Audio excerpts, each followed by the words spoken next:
Tragedi kehancuran Istana Kerajaan Aceh. Banyak yang bertanya, mengapa Aceh, sebuah kerajaan besar di masa lalu, tidak memiliki bekas istana? Ini adalah misteri yang menggelitik pikiran, karena istana adalah simbol kekuasaan dan kejayaan.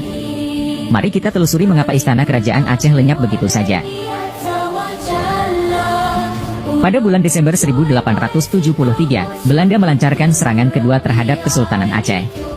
Dipimpin oleh Letnan Jenderal Jan van Swieten, serangan ini melibatkan armada yang terdiri dari 22 kapal, hampir 13.000 pasukan, sebagian besar merupakan tentara bayaran asing, serta lebih dari 3.000 pekerja paksa, yang dikenal sebagai beruang rantai, dan 243 perempuan.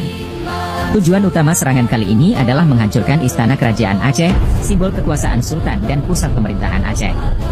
Pasukan Belanda mengebom istana dengan artileri dari darat dan kapal, merobek dinding kokoh istana dengan proyektil meriam yang membabi buta. Ledakan demi ledakan mengguncang istana, menyebabkan kerusakan parah dan kebakaran yang melahap struktur bangunan. Istana yang megah dan bersejarah itu akhirnya berubah menjadi puing-puing yang terbakar. Saat pasukan Belanda memasuki istana yang telah hancur, mereka menemukan bahwa Sultan dan pasukan Aceh telah meninggalkannya. Kemenangan ini membuat Van Swieten sangat gembira sehingga dia mengirimkan telegram ke Batavia dan Den Haag dengan berita, "Kerajaan ini milik kita." Selain menghancurkan Istana Kerajaan Aceh, Belanda juga membakar Masjid Raya Baitur Rahman, menyakiti perasaan dan identitas spiritual rakyat Aceh.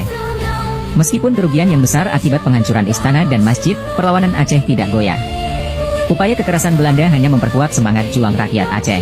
Semangat juang rakyat Aceh terus berkobar, dan Jenderal JLJ Hapel yang menggantikan Van Swieten sebagai komandan di Aceh mengalami hari-hari yang mengerikan, di mana pihak pejuang Aceh terus membombardir Belanda dengan serangan mendadak.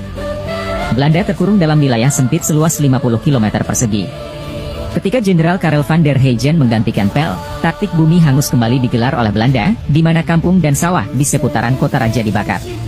Menyadari bahwa taktik kekerasan tidak efektif untuk menghancurkan semangat perlawanan, Belanda memutuskan untuk membangun kembali Masjid Raya Baitur Rahman pada tahun 1879. Proyek ini selesai pada tahun 1881 dan didesain oleh Kapten Angkatan Laut Belanda bernama Gerrit Bruins dan LP Luik serta Lai Asi sebagai kontraktor.